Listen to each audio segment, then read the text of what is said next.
नमस्कार।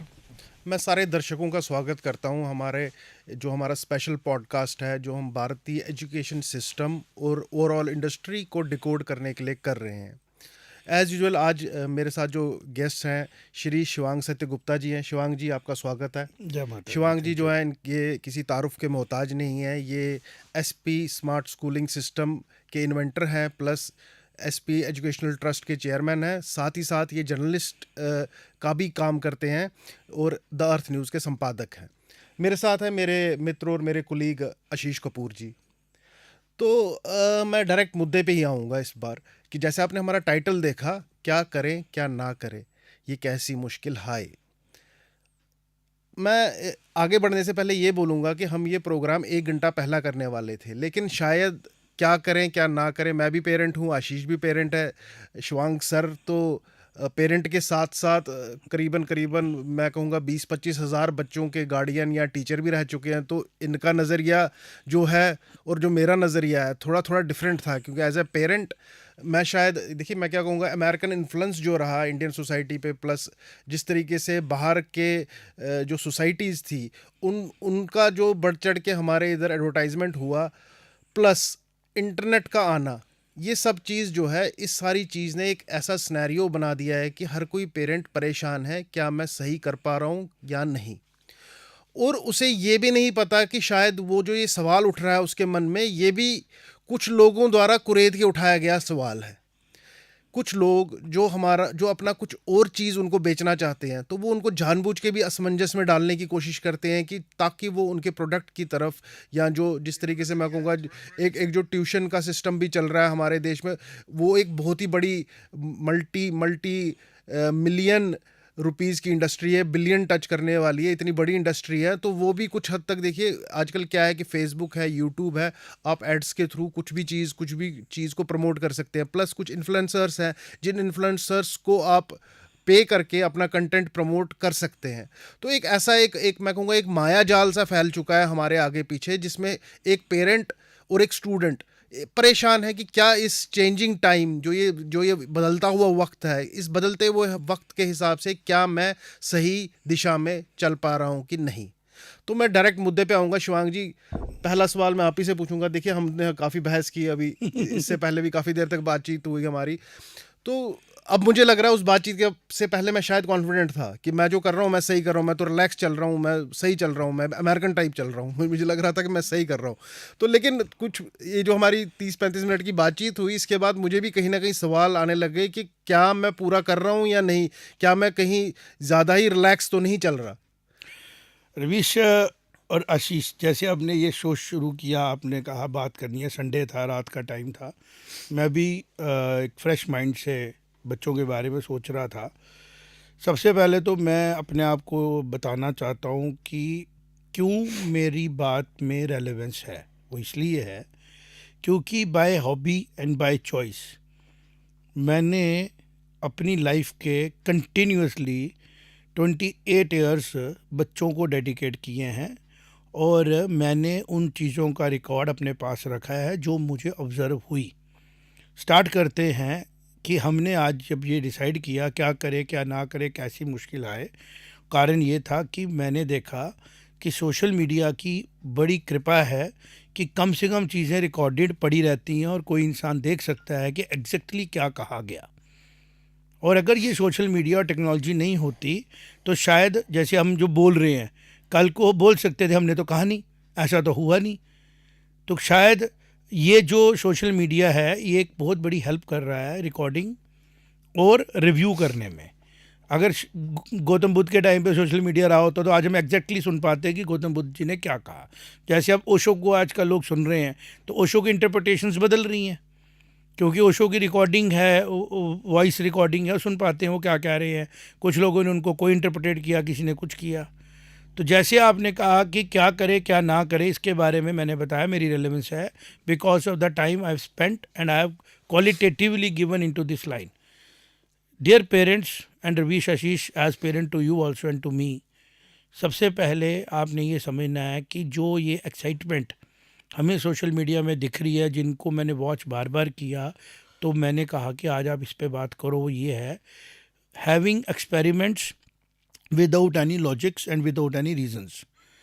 कुछ चैनल्स आगे हैं, साइंटिफिक बातें कर रहे हैं, कुछ इन्फ्लुएंसर एजुकेशन की बात करते हैं क्योंकि उनको लगता है कि ये बड़ी इंपॉर्टेंट बात है, इसके बारे में बात करने से हमें व्यू मिलेगा और हम इसके बारे में चर्चा करें बिकॉज हमें कुछ पता है।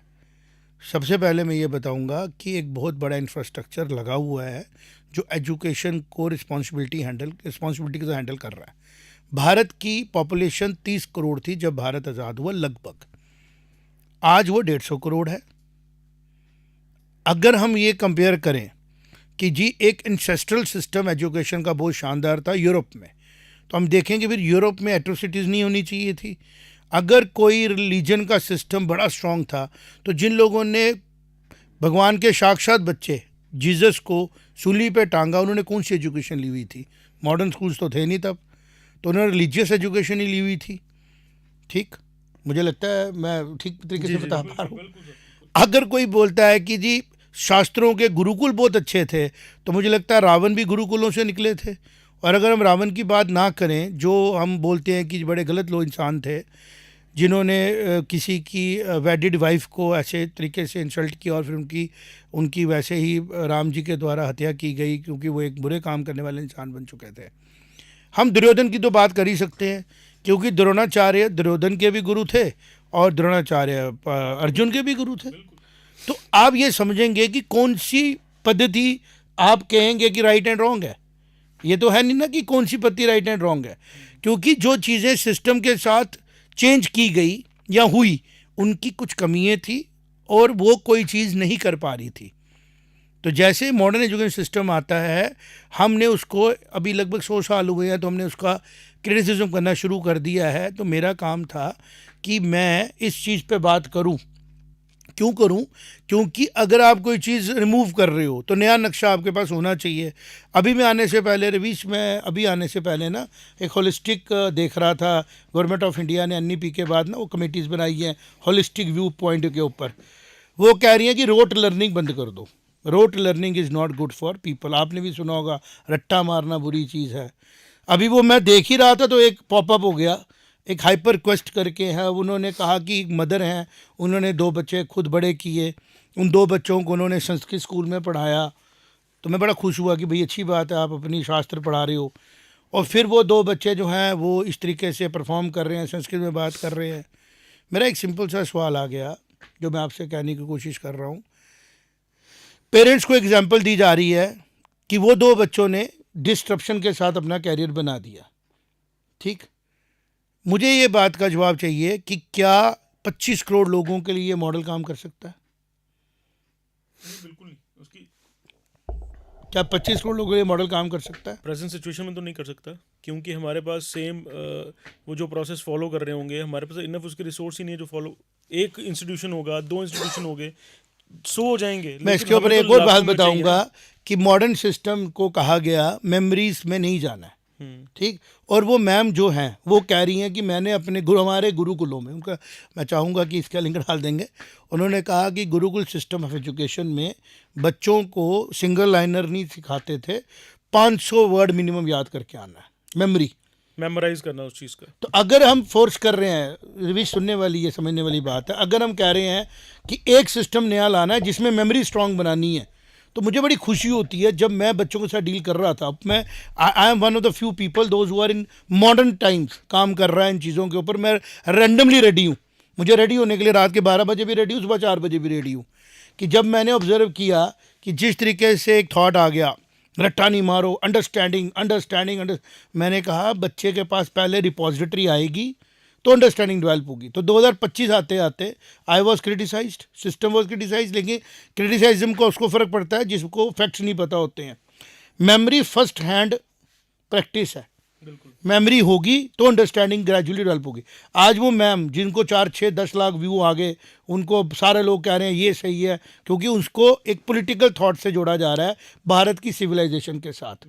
जैसे किसी टाइम में मॉडर्न स्कूल्स को जोड़ा गया क्रिश्चियनिटी के साथ, वो एक पॉलिटिकल थॉट था कि हम भारत पे आ रहे हैं, हम यूरोप में कहीं जा रहे हैं, हम इस्लामिक कंट्री में जा रहे हैं, वह हम क्रिश्चियनिटी को लेके जाएंगे और थ्रू क्रिश्चियनिटी एजुकेशन सिस्टम को हम इन्वेड करेंगे और अपने थॉट को सुपरमेसी के से इम्प्लीमेंट करेंगे।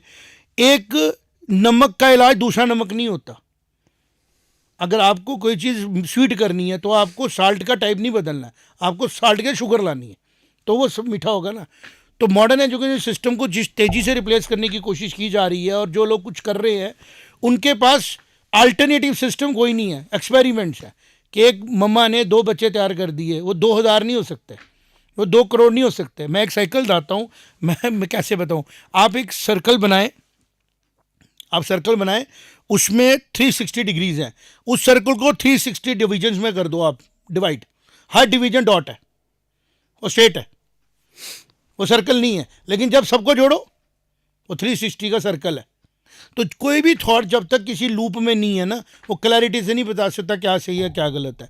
तो जो चीज़ें हमारे टाइम से चेंज हुई वो चेंज ही होनी थी। गुरुकुल सिस्टम को रिप्लेस होना था, चाहे अंग्रेज आते चाहे नहीं आते। उसका रीज़न ये था क्योंकि चेंजेस जो है ना वो सारी की सारी ह्यूमन नहीं ला रहा है, वो एक मिस्टीरियस, जिसको हम पता नहीं क्या क्या बोलते रहते हैं। साइंस वाले बोलते हैं कि आप स्पिरिचुअल बातें कर रहे हो, स्पिरिचुअलिटी वाले बोलते हैं कि हम एडवांस थे। अगर स्पिरिचुअलिटी को प्रैक्टिस करने वाले लोग ये डिफाइन कर दें कि मैटर एग्जिस्ट ही नहीं करता, जो स्पिरिचुअलिटी वो भी गलत है। Matter and spirituality both exist together, और ये चीज़ें जो हमें एक्सपीरियंस होती हैं। अभी मैं बैठा हूँ, समथिंग इज इन मी, जो मेरे से बुलवा रही है, बॉडी इधर ही होगी, हार्ट काम करना बंद कर देगा।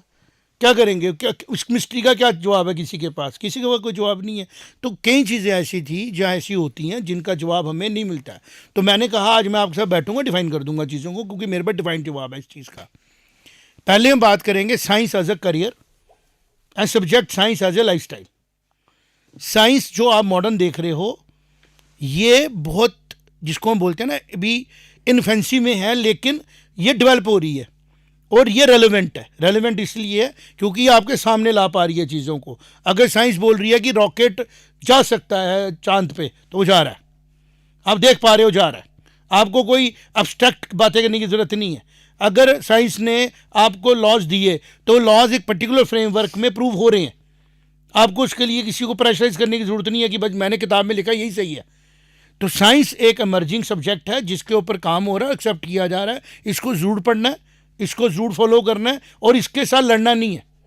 ठीक, क्या करें और क्या ना करें, क्या ना करें लड़े ना, और क्या करें अगर आपका इंटरेस्ट है, अगर आपके बच्चे का इंटरेस्ट है तो उसको उसके साथ सीखने दें। अब क्या ना करें, नेचुरल सीखने दें, फोर्सफुली ना सीखने दें कि साइंस में कैरियर है तो तू फोर्स कर ले इसको। ठीक है, मेरा कंसर्न ये है कि जिस तरीके से हम लोग हर चीज़ के लिए पास्ट में जाते हैं ना, हो सकता है 20 साल के बाद मेरे इस लेक्चर को भी बोले कि यार बढ़िया बात की थी, आगे चल के इसको इम्प्लीमेंट कर देते हैं, शिवांग सर को अवार्ड दे देते हैं।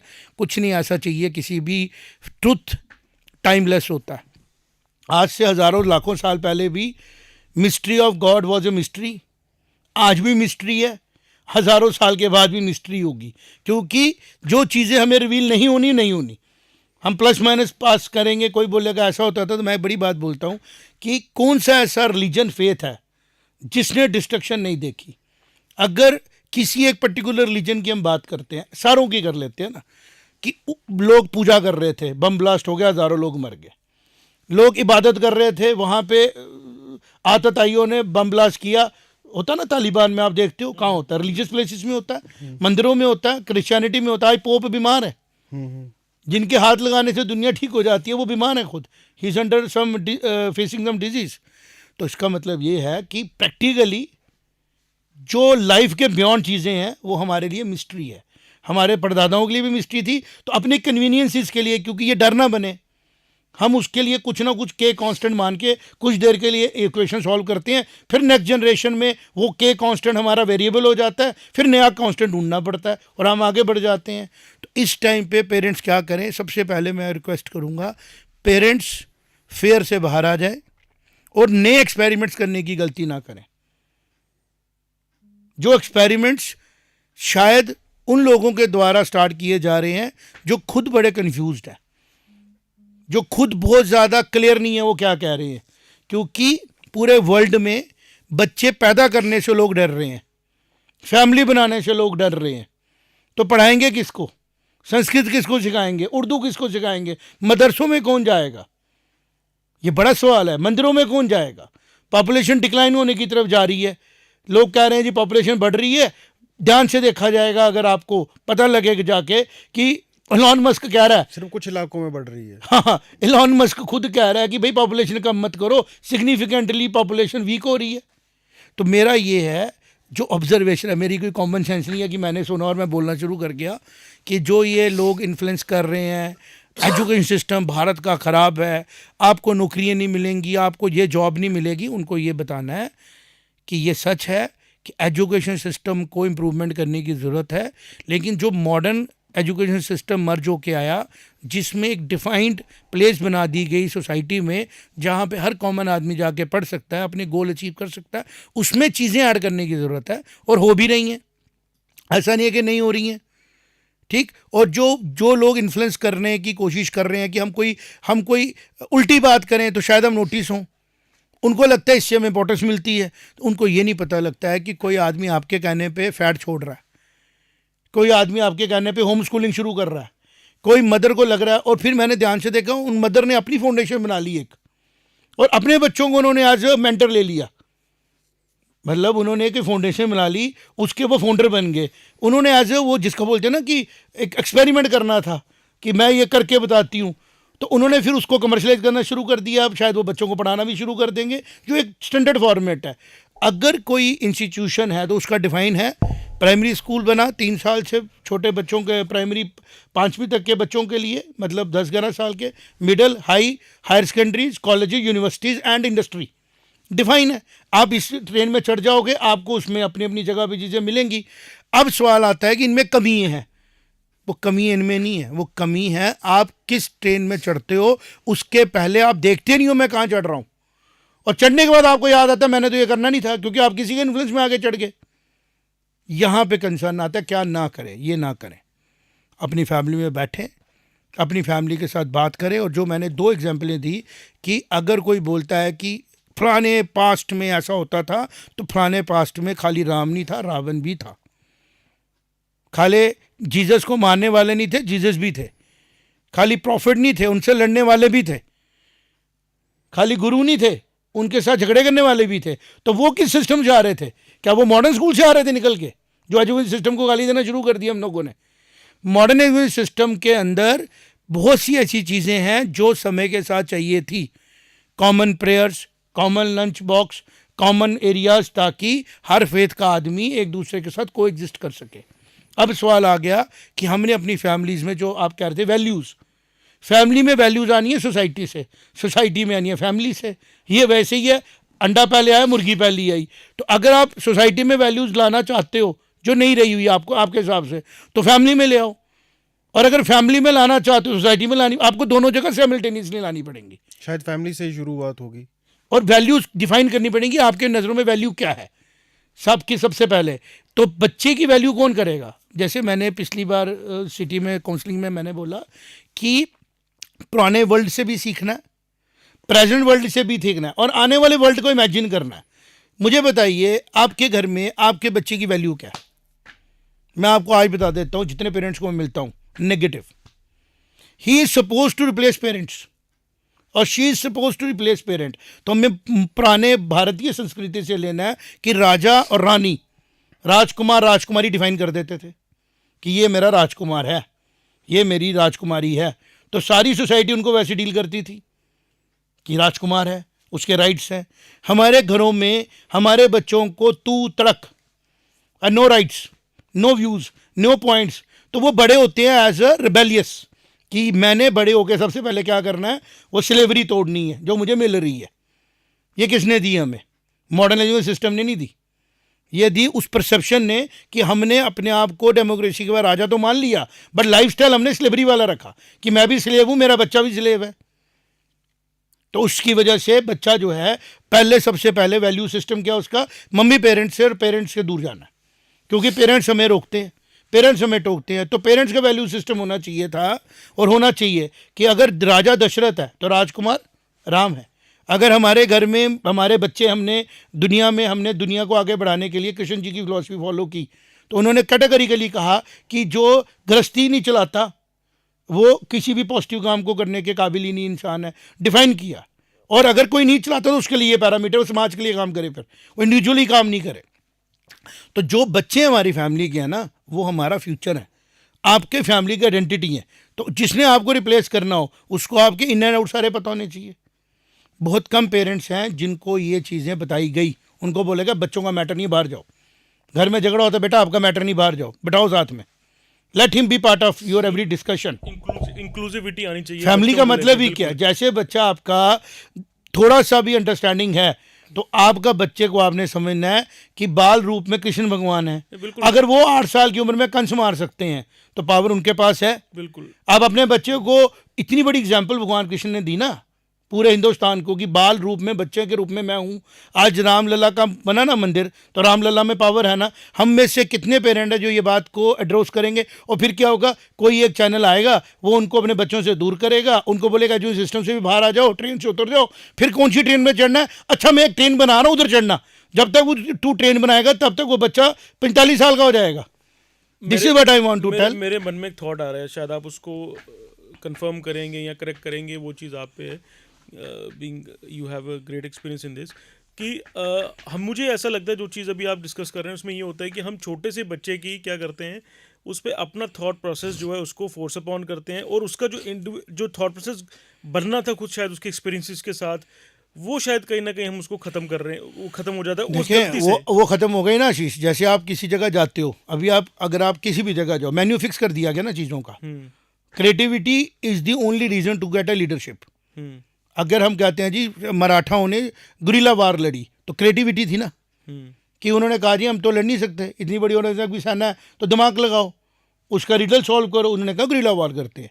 अगर उनको एक मेन्यू दिया जाता यही करना आपने, तो शायद वो नहीं जीत पाते। तो क्रिएटिविटी ह्यूमन का सबसे बड़ा करेक्टरिस्टिक है कि वो अपनी एग्जिस्टेंस के लिए क्रिएटिव होता है। लेकिन जब आप उस चीज़ को डॉगमेटिक बना देते हो, जब आप उसको, अब ये क्रिटिसिज्म करेंगे मॉडर्न स्कूल ने कहाँ बोला डॉगमेटिक? आपने चुना डॉगमेटिक होना, मॉडर्न स्कूल ने तो बोला नहीं डॉगमेटिक हो जाओ।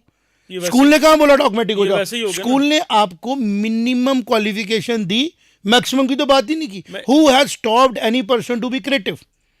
इसको अगर सम अप करूं, जो आप चीज़ कह रहे हो उसको कंसाइज करूं एक एग्जांपल देके, कि एक बच्चे को छोटी उम्र में ये बताया जाता है कि भाई आपने जो है ना स्कूल से आके ट्यूशन जाके पढ़ना है, ये नहीं सिखाया जाता कि आप घर पे आके सेल्फ स्टडी भी कर सकते हो चीज़। पहले तो सवाल ये आएगा, मैं इधर ही पॉज ले लेता हूँ, कि पढ़ने को डिफाइन करना ज़रूरी है।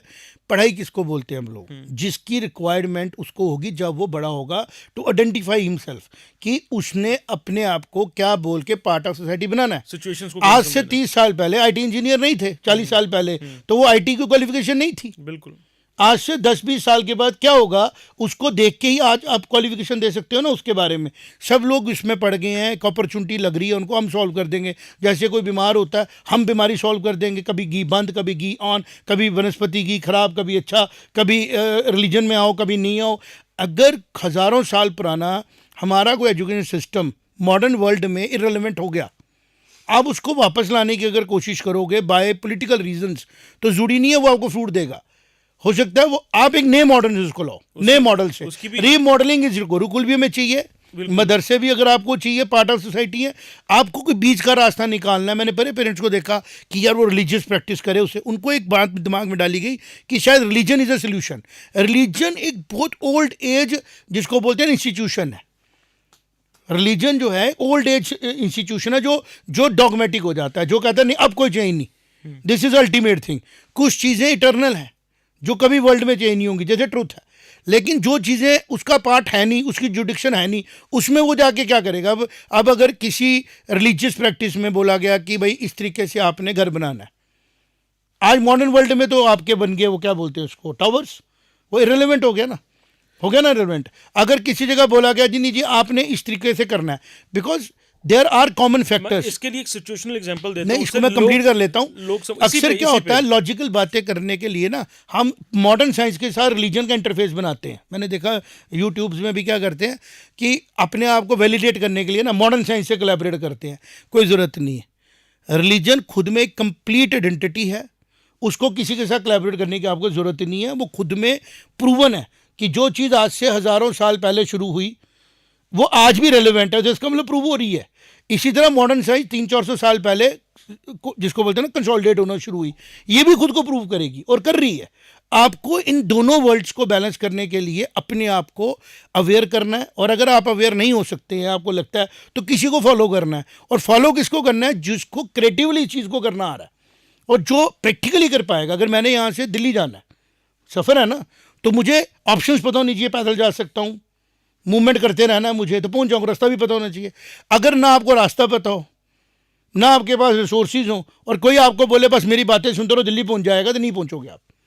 This is what is happening, Sorted. This is what I am saying. एक सिचुएशनल एग्जांपल इसी को देता हूँ। जिस तरह से हम देख रहे हैं आज के समय पे, मैं और रविश हैं, हमारा लिखने वाला काम आजकल बड़ा कम हो गया। हम यहाँ तो मोबाइल पे टाइप कर रहे हैं, टाइपराइटर भी नहीं रहे, अब तो कीबोर्ड पे टाइप कर रहे हैं।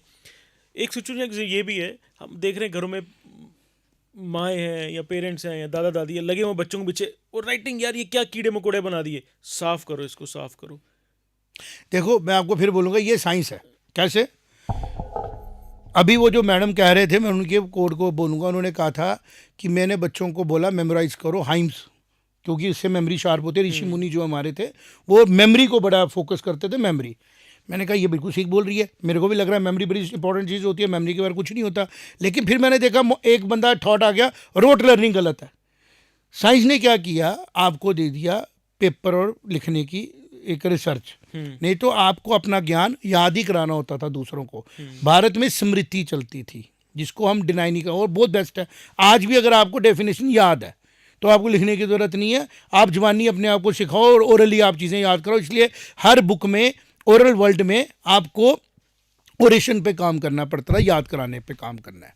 फिर पेन कॉपी आ गया तो आपने कहा अब लिखना शुरू रिप्लेस करो। हो गई, अब वो चीज़ रिप्लेस हो गई टाइप से। तो अगर टाइप से रिप्लेस हुई है तो आपकी चॉइस है, लिखना पढ़ाओ, नहीं पढ़ाओ, नहीं पढ़ाओ। आपके बच्चे को आइडेंटिफाई करना आना चाहिए। आपके बच्चे को अभी रिटर्न चलेगा ना थोड़ी देर नहीं, मेरा एक इसमें एक अलग मत है। जैसे कि हम कंप्यूटर चलाते हैं, आप डिज़ाइनर हैं, मैं थोड़ा प्रोग्रामिंग करता हूँ, ये हमारा स्किल है, एक्वायर्ड स्किल है। ऐसे ही मैं मानता हूँ कि जो लिखना है ना, वो इंसानियत का, पूरी ह्यूमन मैनकाइंड का एक स्किल है। लिखने से पहले बोलना, हाँ, तो लिखने से पहले बोलना, नहीं बोलना वो एक अलग, दोनों अलग स्किल्स है। बोलना भाषा का स्किल है, लिखना थोड़ा सा और क्रिटिकल, लिखना भी स्किल है। लिखना आप, and it is also a language. लिखने में आप किसी इंस्ट्रूमेंट का यूज कर रहे हैं। पहले जमाने में वो अपने, मैं इसको क्लियर करता हूं, मैं क्लियर कर दूंगा इसमें, मुझे आप थोड़ी देर के लिए सुने। लिखने का कनेक्शन है देखने से, बोलने का कनेक्शन है सुनने से। Both are input devices. If you are blind you can not see what is written, and if you are deaf, आपको सुनाई नहीं दे रहा तो आपको लैंग्वेज सीखने का कोई फायदा नहीं है। This is what I am telling you, this both are communications. One is written which is held by your eyes, और ब्रेन को मैसेज आता है कि ये इसका मीनिंग है, जो उसने प्रैक्टिस किया वो उसकी मेमोरी में स्टोर है। सुनने से वही होता है। जैसे कलम आई, पेन आया, फाउंटेन पेन का इजाद हुआ तो लिखना प्रैक्टिस स्टार्ट हो गया, पेपर का इजाद हुआ, लिखना शुरू हो गए। अब अगर कंप्यूटर्स आ गए हैं और वो इंपेरेटिव हो रहे हैं, हाँ, और वो इतने फ्लेक्सिबल हो जाएंगे, तो टाइपिंग इज ऑल्सो लैंग्वेज। अब आपके पास ओरल आ जाएगा, तो हमने देखना नेक्स्ट लेवल ऑफ कि ब्रेन ने आर्टिफिशियल इंटेलिजेंस से तो ऊपर रहना ना। नेचुरल इंटेलिजेंस तो गॉड की तरफ से क्रिएट हो रही है, जिसको हम मिस्ट्री बोलते हैं, ब्रह्मा बोलते हैं, विष्णु बोलते हैं, महेश बोलते हैं, अल्लाह बोलते हैं, गुरुजी बोलते हैं, अकाल पुरख बोलते हैं, क्राइस्ट बोलते हैं। उनको Christ father, Christ himself a son and who was a father, God. तो वो जो मिस्ट्रियस वर्ल्ड है वो भी तो कुछ कर रहा है ना। वो मेरे से कह रहा है भाई पॉडकास्ट इसी तरह रवीश को ये बात बोल, लोगों तक बात पहुंचा, क्योंकि उनको बोल रहा है तुम अपने लिए करो। जब कोई काम ब्रॉडर पर्सपेक्टिव में किया जाता है, वो करने से आपको सेटिस्फेक्शन मिलती है और उसके ऊपर डिबेट डिस्कशन होती है, बट एंड में प्रूव होता है, हैंस प्रूव होता है। तो कम्युनिकेशन रिटन भी है, कम्युनिकेशन ओरल भी है, दोनों चीज़ें ब्रेन को स्टिमुलेट करती हैं। और कम्युनिकेशन जो है ना वो टाइप भी है। मेरा फोकस कहाँ था आपका कम्युनिकेशन की पेरेंट्स को, या जो लोग कहते हैं रिटर्न करो, वो एट प्रेजेंट अगर हम देखें कुछ सालों तक ये प्रैक्टिस होगी, कुछ सालों के बाद मैं आपको बताऊं, कुछ सालों के बाद एक मूवमेंट चलेगी क्योंकि पेपर जो है वो फॉरेस्ट को काट के बनता है, वुड इन्वॉल्व होती है। तो अगर आप लिखने की बजाय डिजिटल पेन्स का इस्तेमाल करो ताकि जो है इन्वायरमेंट फ्रेंडली हो जाए, तो वो भी डिबेट शुरू हो नहीं, मेरा जाएगी। फोकस कहीं और था। मेरा फोकस आपने कहीं शायद से बीच में लूज हो गया कहीं। मेरा फोकस ये नहीं था कि लिखने पे, मेरा फोकस था उसको ये फोर्स करना कि तू साफ लिख, तू साफ लिख, तू। और जब उसको बड़ा होना है, उसने देखना है कि मैं तो यार यूज ही नहीं कर रहा इस लिखावट को जिसके पीछे मुझे इतनी डांट पड़ी है, मेरे इतना टाइम। वो कौन बोल रहा है उसको? जो उस टाइम के लोग हैं जिस टाइम पे return is the only format. जिस टाइम रिटर्न जो था इंपॉर्टेंट था, return is the only Format, हाँ, फॉर्मेट format ऑफ था। कम्युनिकेशन, बिकॉज आपकी Exactly. आवाज जो है टेप रिकॉर्डर में रिकॉर्ड होकर नहीं जा रही ना, आप वीडियो नहीं बना रहे हो।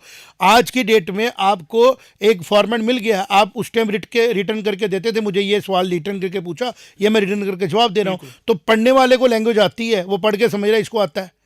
सवाल तो है नॉलेज चेक करने का कि जो इसको नॉलेज दी गई वो इसको आती है नहीं आती है, या हमने अपनी बात को प्रेजेंट करना है। तो रिटर्न फॉर्मेट को बड़ी देर तक यूज़ किया गया, कम से कम मेरे लगता है मॉडर्न वर्ल्ड में तो it is hundreds of year से यूज़ किया गया टू कम्युनिकेट, और इसलिए वो वैलिडेट है। तो उसको रिप्लेस करना एकदम विम एंड विशेष से नहीं हो, टाइम लगेगा। तो ये मॉडर्न जनरेशन को रिटर्न में अगर उन्होंने कंटिन्यू करना है इसको, तो अगर वो फोर्स करके उसको क्लियर कर रहे हैं उसकी हैंड राइटिंग, तो उसको टाइम दे। बच्चा जैसे 14-15 साल का होगा, उसको लगेगा कि मुझे मेरी हैंड राइटिंग को इम्प्रूव करना है, तो वो अपने स्किल सेट को इम्प्रूव कर सकता है। अगर 10 बच्चे क्लास में बैठे हैं या 10 पेरेंट्स के बच्चे हैं, हर एक बच्चे की अपनी हैंड राइटिंग है, उसकी अपना उसमें प्रेजेंटेशन है, जिसकी पेरेंट्स को अच्छी नहीं लग रही है वो उसको टाइम दे और ग्रेजुअली उसको इम्प्रूव होने दें। अगर उसको फोर्स किया जाएगा, उससे उसकी जो हैंड राइटिंग जो है इम्प्रूव नहीं होगी, उससे उसके अंदर एक टेम्परामेंट डेवलप होगा कि शायद मैं फोर्सफुली कोई काम कर रहा हूँ, और पूरी ज़िंदगी वो उसको रजिस्ट करने की तरफ बढ़ना शुरू हो जाएगा। और जैसे उसको मौका मिलेगा फ्रीडम में जाने का, उसी दिन वो अपनी हैंड राइटिंग को वैसा कर देगा जैसा उसको पसंद आ रहा था, ना कि वैसा जैसा उसकी बनाई गई। और इसकी भी रीज़न क्या रहता है? पेरेंट की एंजाइटी रहती है जब वो किसी पीटीएम में जाता है, वो देखता है यार ये दूसरे बच्चे की शीट है, कितना प्यारा लिखा, मेरे बच्चे ने क्या कीड़े मकोड़े मार दिए, तो वहाँ से वो एंजाइटी डेवलप होती है और सिंपल सी बात है, रिपल इफेक्ट्स है, रिपल इफेक्ट्स है। इसलिए मैंने कहा कि जो ये ओपिनियन देते रहना और ओपिनियन को समझना राइट है। जैसे मैं बात कर रहा हूँ ना, बिल्कुल, मैं कोई ओपिनियन किसी पेरेंट को नहीं दे रहा हूँ। मैंने सिर्फ ये कहा कि जो आपको ओपिनियन मिल रहे हैं, रिलीजियसली उसको राइट मान के फॉलो करना बंद कर दो।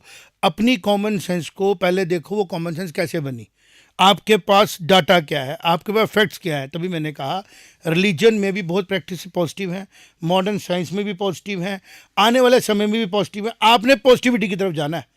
जो कोई प्रैक्टिस फेयर के साथ आप कर रहे हो कि नौकरी नहीं लगेगी, पैसा नहीं मिलेगा, मेरा बच्चा पीछे छूट जाएगा, ये थॉट ही प्रूव करता है कि जो भी एक्शन आप इसके बाद लेंगे वो नेगेटिव होगी। और मेरे ख्याल से ऑडियंस और आप सारे भी मेरे से ये एग्री करेंगे इस बात पे, आज जो फर्स्ट क्लास का बच्चा है वो शायद लिखता अच्छा हो ना हो, टाइपिंग बड़ी ज़बरदस्त करता है, क्योंकि उसको भगवान ने भेजी वो स्किल। मेरी वैसे एक देखिए, एक मेरा, मैं अब बात कर रहे थे तो मेरा मन में कुछ विचार चल रहा था। देखिए, सरकार का भी इसमें काफ़ी बड़ा जिम्मेदारी था और है और रहेगा। अब मैं आपको एक एग्जांपल दूंगा। मैंने एक रिसेंटली एक मेरी टेलीमार्केटिंग की टीम हायर हुई है नई। अब मैं वो जो लड़कियां थी, यंग लड़कियां, उसमें तो मैं देख पाया कि उनके अंदर बोलने की भी बड़ी अच्छी क्षमता थी, लिखती भी बड़ा अच्छा थी वो हाथ से, लेकिन उनमें ना एक बहुत बड़ा प्रॉब्लम था, वो टाइप का उनको पता नहीं था कि वो मतलब ऐसे एक एक उंगली करके टाइप कर रहे थे। जबकि हम जब भी कंप्यूटर पे बैठते हैं, जैसे हम पहली बार हमें इसका ना हाथ आगे करना होता, अब वो ग्रेजुएट मास्टर्स करके लड़कियां हैं। तो अब ये कितना सही है कि उनकी राइटिंग तो इस सरकार ने बनवा दी, क्योंकि करिकुलम और जो सब कुछ ये सरकार डिफाइन करती है, लेकिन उनको इतने साल पढ़ के 12+3+3+3 कितना 18-19-20 साल पढ़ाई करवा के भी वो उनको एक जो एक्वायर्ड स्किल था, necessary skill for this coming जो टाइम था, या पिछले 10 साल से जो रिक्वायर्ड था कि टाइपिंग आपका जो ह्यूमन कंप्यूटर इंटरफेस डिवाइसेस के साथ आप फ्रेंडली होते और आप अच्छे से कर पाते, ये पीछे छूट गया। मैं इसका जवाब देता हूँ। ये एक ऑब्जर्वेशन है और ये ट्रूथ है। सॉल्यूशन बताता हूँ। सॉल्यूशन इसका ये है कि जब वो मॉडर्न टेक्नोलॉजी आई कि भाई typing is also important, computers are important, उस टाइम पे उनको जो चेंज आनी चाहिए थी फॉर मेकिंग दम एम्प्लॉयड, वो चेंज आज तक आने में वेट कर रही है। सरकार का रहा ना, नहीं, सरकार की बात, सरकार वो पॉलिसी उनकी है जो मेजॉरिटी कराती है। नहीं, पॉलिसी मेकिंग तो उनकी शायद वही, उन्होंने कंप्यूटर एजुकेशन ले आई थी बड़ी देर अगर पहले, एनसीईआरटी और ये सब, लेकिन कंप्यूटराइजेशन की वजह से रिलेटेड रिवॉर्ड्स नहीं है। मैं इसमें बात बोलूंगा, रिवॉर्ड्स आर इक्वली इंपॉर्टेंट। आपकी आईटी रिलेटेड गवर्नमेंट की कितनी जॉब पब्लिश हुई, बड़ी लिमिटेड। जम्मू कश्मीर की बात करें, पिछली बार जब मोहम्मद अब्दुल्ला साहब आए थे ना, तो आईटी डिपार्टमेंट को रेगुलराइज करने की बात कर रहे थे 2012 में, आज 25 हो गया, आज तक आईटी डिपार्टमेंट के आईटी रूल्स नहीं फाइनलाइज हुए हैं। BTech engineers are appointed as junior assistants, not even engineers. Reward नहीं है ना, जिस चीज का रिवॉर्ड नहीं ना होगा, जैसे मैं बताता हूँ, वो एक डिग्री वाली बात नहीं, है। जिस चीज का रिवॉर्ड नहीं होगा ना, स्किल जिसका रिवॉर्ड नहीं होगा उसमें एक्साइटमेंट नहीं आएगी। मैं तो अगर इन बच्चियों को पता होता कि 2025 में हमें इस टाइपिंग से जॉब मिलेगी, तो ये बच्चियां जब ये डिप्लोमा कर रही थी ना, मैंने इनको qualification diploma in computer application, हाँ वो भी है उनके पास। मैं बोल के आ रहा हूँ यार, मैंने ही अपॉइंट किया ना, वो भी है उनके पास। मैं ये कह रहा हूँ उनके अंदर पर्सनल, देखो प्रॉब्लम का सोल्यूशन निकालना ना, उनके अंदर वो रिवॉर्डिंग नहीं था। डिप्लोमा चाहिए to fill in CV, not as a reward. तो ये गवर्नमेंट का कसूर नहीं ना, ये उस पीर का कसूर है जो उनको घेरे रखता है, जो ये बोलता है जी अब मैंने ये कोर्स करा दिया, मेरे से ये कोर्स करो, मैंने ये यूपीएससी की तैयारी कराओ, वो तो आपकी जॉब करने में भी इंटरेस्टेड नहीं है। आपको उनको लग रहा है कि मैंने तो कुछ और ही करना है, ये तो मैं टाइम पास कर रहा हूँ। जब तक हम लोग अपने बच्चों को और अपनी फैमिलीज को एक्सेप्ट करना नहीं सीखेंगे कि अगर एक बच्चा सुबह उठता है, वो 20-21 साल का है, वो जाता है बाहर और कोई भी जॉब, पॉजिटिव जॉब करके, जो क्राइम नहीं है, जो लेबोरियस है, हार्ड वर्किंग है, जिसके बदले में उसको रिवॉर्ड मिलता है, चाहे 5,000 रुपीज़ अ मंथ, और शाम को जब वो घर लेके आता है, पेरेंट कहते हैं वेरी गुड, तूने काम किया, आई अप्रिशिएट यू, तब तक ये प्रॉब्लम सॉल्व नहीं होगी। और इसका सलूशन क्या है, जो मैंने आपको कहा, आप जैसे आपकी कोई बात सुन लेगा ना रवीश, तो एक और मुद्दा मिल जाएगा इन्फ्लुएंसर को, वो कल वीडियो बनाएगा, देखो जी 12 साल पढ़ के जो उसको मिला वो भी इंपॉर्टेंट है, और जो उससे छूटा वो भी इंपॉर्टेंट है। आपको कंटिन्यूअसली सपोर्ट में रहना है। बिल्कुल, देखिए हमने शुरू की बात से कि ये जो इन्फ्लुएंस हो रहा है मार्केट, पहले टीवी था सिर्फ, तो कंट्रोल में था काफी कुछ, आजकल इंटरनेट है तो किसी के कंट्रोल में। अच्छा, ये बुरा नहीं है। नहीं, बुरा नहीं, हम भी इसी वजह से ओपिनियन दे पा रहे हैं। हमने शुरू यहाँ से किया कि क्या इससे खराबी हो सकती है क्या अब मैं एक चीज मेरे मन में आई कि हम एक चीज को भूल रहे हैं, जहां पर कि लगातार जो इलेक्टेड सरकारें थी हमारी, उनका 3% से 5% बजट होता था एजुकेशन पे, और मुझे लगता है काफ़ी ज़्यादा पैसा एनसीईआरटी जैसी संस्थाओं पे खर्चा जाता था, जो शोध करके बताती थी कि क्या हमको करिकुलम में लाना है। फिर हमारी डिस्कशन पहुंची कि हमने लिखने को स्किल माना, सुनने को, किसी भाषा में वार्ता करने को भी स्किल माना। इसी तरीके से मैं आगे बढ़ा और मेरे मन में बात आई कि ये क्या एक और एनसीईआरटी प्रॉम्प्ट एआई से बात कैसे करोगे? देखिए वो तो बड़ी आगे की बात थी। अब मैं उसके लिए भी देखिए उसके लिए भी आपको हाँ बिल्कुल अभी प्रेजेंट है, लेकिन जो 10 साल पहले 15 साल पहले की रिक्वायरमेंट थी, अगर हमारा बच्चा जो अभी निकल रहा है सिस्टम से, अगर वो एक्वायर्ड नहीं है, तो दैट मीन सरकारें भी कहीं ना कहीं लैक्स रही हैं। मैं आपको फिर बता रहा हूं, अब इसका सॉल्यूशन जो लास्ट कमेंट लेंगे, इसी वैक्यूम के कारण, इस जो ये सरकार की भी कमियां रही पॉलिसी लेवल पे, इसी वैक्यूम के कारण जो बाकी चीजें हैं उनको मौका मिल गया वो। अब मैं इसके ऊपर बात करता हूं, जो बड़ी तुमने बात इंपॉर्टेंट की, क्योंकि ये जो चर्चा मुझे लगता है हमें 2-3 एपिसोड करने चाहिए ऐसे। जी बिल्कुल, मैं रेलेवेंट हूँ, कोई मेरी बात को बुरा माने या क्रिटिसाइज करे, मोस्ट वेलकम है। मैं रेलेवेंट हूँ, सुन लोगे आपका भला, नहीं सुनोगे मुझे दुख होगा कि मैं एक जनरेशन को बता सकता था what is right what is wrong. जो आपने कहा ना कि सरकारों की बात, मैं ये बताऊँगा, जो सरकारें होती है ना, वो किस मोटिव को लेके आ रही हैं वो देखना है। आज भी हमारी सरकारों का मोटिव जो है वो रेलेवेंट एजुकेशन स्ट्रक्चर बनाना नहीं है। आज भी इंडिया की, भारत की कमी, सर इंडिया को भी साइड पे छोड़ दें, अमेरिका में आज अमेरिका को लग रहा है कि मुझे एक्सट्रीमिस्ट बिहेवियर से ही सरकार में आना था। मिशन 2025 पे जो डॉक्यूमेंट आया है, डोनाल्ड ट्रंप उसको फॉलो कर रहा है। अपने से लोगों को, जो कंट्री बोलती थी किसी को कोई दुख है मेरे पास आओ मैं असाइलम दूंगी, वो अपने पास आए हुए लोगों को बड़ी बेड़ियों में बाहर फेंक रहे हैं, वो कह रहे हैं यहाँ से चले जाओ। तो अब ये समझने की कोशिश करो कि प्रॉब्लम का सलूशन क्या है। एक माँ बाप, एक दादा दादी, एक नाना नानी, मौसा मासी, बुआ जी के हस्बैंड, वो उन 2-3 बच्चों को लुक आफ्टर कर रहे हैं। अपनी फैमिली के अंदर इन्वेजन को बड़े आराम से रोक सकते हैं। और वो इन्वेजन कैसे रुकती है? रूट्स पे जाना। और रूट पे क्या है? We are the only country in this world who has got a civilized society way back. We don't have even time कोई कब से हमारा सोसाइटी बन चुकी थी। मोहनजोदारो को हम देखते हैं, मैं कह रहा हूँ कि रामायण मोहनजोदारो को देख लें, मान लो अगर आप मोहनजोदारो को देख लें, हड़प्पन कल्चर को देख लें, तो हमारे रूट्स में फैमिली का कल्चर और वैल्यूज़ है जो कि हमें प्रोटेक्ट करने की ज़रूरत नहीं है। हम रजिस्ट ही इसलिए, मैं क्यों बोल रहा हूँ, क्योंकि वो डीएनए में है, बाहर आ रहा।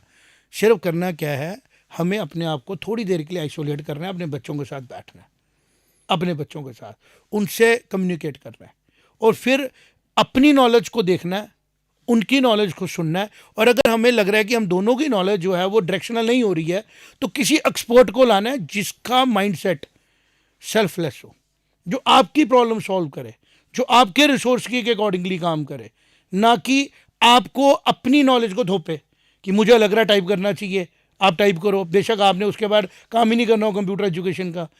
इसलिए मैंने जो कहा क्या करें क्या ना करें, सबसे पहले आप कुछ ना करें और थोड़ी देर के लिए ओवर ट्रीटमेंट ना करें। मेरे अभी रिसेंटली एक डॉक्टर साहब से बात कर रही थी, वो पॉइंट यहाँ लगेगा। एजुकेशन में हम बहुत ज़्यादा ओवर ट्रीटमेंट कर रहे हैं। जैसे कोई बीमारी होती है ना, वो आहिस्ता आहिस्ता खुद ही ठीक होती है, लेकिन अगर उसका ओवर ट्रीटमेंट कर दिया जाए ना, तो ओवर ट्रीटमेंट से इंसान की जान जा सकती है और उसको खराबी हो सकती है। एजुकेशन में बहुत ज़्यादा ओवर ट्रीटमेंट किया जा रहा है, क्योंकि कुछ लोग एम्प्लॉय होना चाहते हैं। किसी को घर में प्रॉब्लम थी, चल यार मैं ए फॉर एप्पल पढ़ा देता हूँ, और फिर दूसरा बंदा बैठा था, यार इसको मिल गई, मैं इसको रोकने के लिए ए फॉर एप्पल का क्रिटिसिज्म कर लेता हूँ। This is wrong. अगर किसी कंपनी ने रिफाइंड ऑयल बेचना था तो अपना रिफाइंड ऑयल बेचना था ना, ये क्यों चलाया कि सरसों का तेल ख़राब है, इंडियन ऑयल्स ख़राब है, और एक जनरेशन लग गई सुधरने में, और रिफाइंड ऑयल बाद में पता लगा कि वो ज़्यादा ख़राब था। अब एक और नेरेटिव आ गया कि नहीं रिफाइंड ऑयल बड़ा ज़्यादा ख़राब नहीं, पाम ऑयल भी ठीक ही है। This is what I am saying कि जब तक आपको पूरी तरह किसी बात का सच ना पता लगे, बहुत जल्दी इन मासूम बच्चों को इंटरफेयर ना करें।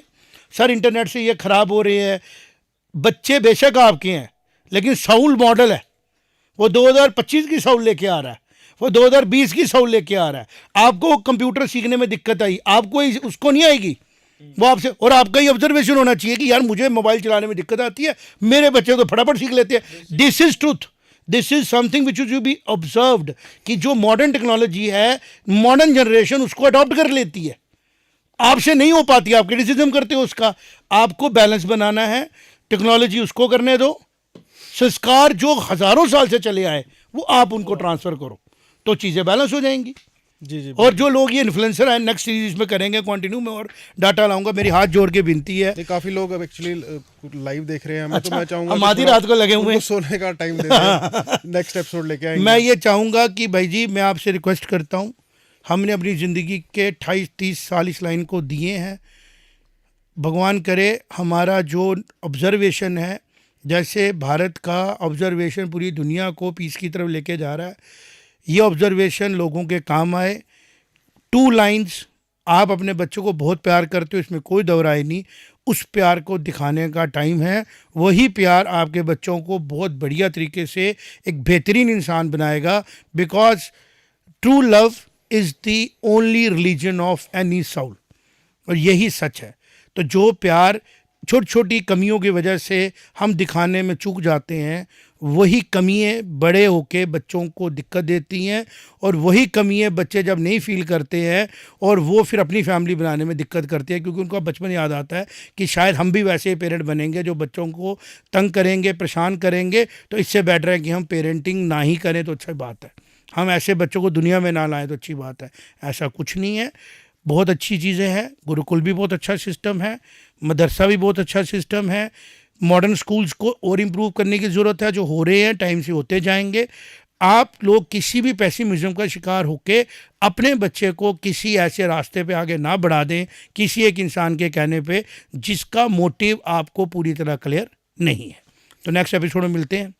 जी जी बिल्कुल, जैसे कि आपने अच्छे से आज व्याख्या कर दिया अंत में कि आपको प्रॉब्लम का जड़ समझना है कि देखिए जो आपकी इंटेंशन है आपके बच्चे के लिए वो बिल्कुल सही है। आपको किसी डर के साए में डिसीजन लेने की ज़रूरत नहीं है। और जो ये भ्रम फैलाया जा रहा है इंटरनेट द्वारा और ये सब चीज़ें कि आपको वैदिक एजुकेशन सिस्टम में जाना चाहिए, संस्कृत एजुकेशन, वो जिस इवन रिलीजियस मदरसों में किसी और तरीके तो से, वो आज के दिन जो प्रूवन बेस्ट एजुकेशन सिस्टम है, वो जो चल रहा है हमारे स्कूलों के थ्रू, वो एजुकेशन सिस्टम वो है, बेस्ट है, and that too without tuitions एंड वो है हाई, जिसको बोलते हैं ना, एक किस्म का good of all things. Religion का भी गुड, रिलीजियस एंड टेक्नोलॉजी का भी गुड, और सिविलाइजेशन का भी रिलीजियस एंड साइंटिफिकली सर्टिफाइड, हाँ, मैं ये कहूंगा बैलेंस्ड एजुकेशन सिस्टम है। डर की कोई बात नहीं है, आप अपने बच्चे से प्यार करिए, जो प्यार में आप डिसीजन लेंगे अपने बच्चे के लिए वो बिल्कुल सही और होगा। टेक्निकली एक और बात ऐड कर दो रवीश कि भारत सरकार लगभग 1 लाख करोड़ रुपया आपके बच्चों को पढ़ाने के बिल्कुल, लिए इन्वेस्ट बिल्कुल, कर रही इन्वेस्ट है, वो जाया नहीं होगा। जी जी जी बिल्कुल। तो अंत में मैं धन्यवाद करूंगा सारे दर्शकों का हमसे जुड़ने के लिए। जय माता दी। जय माता।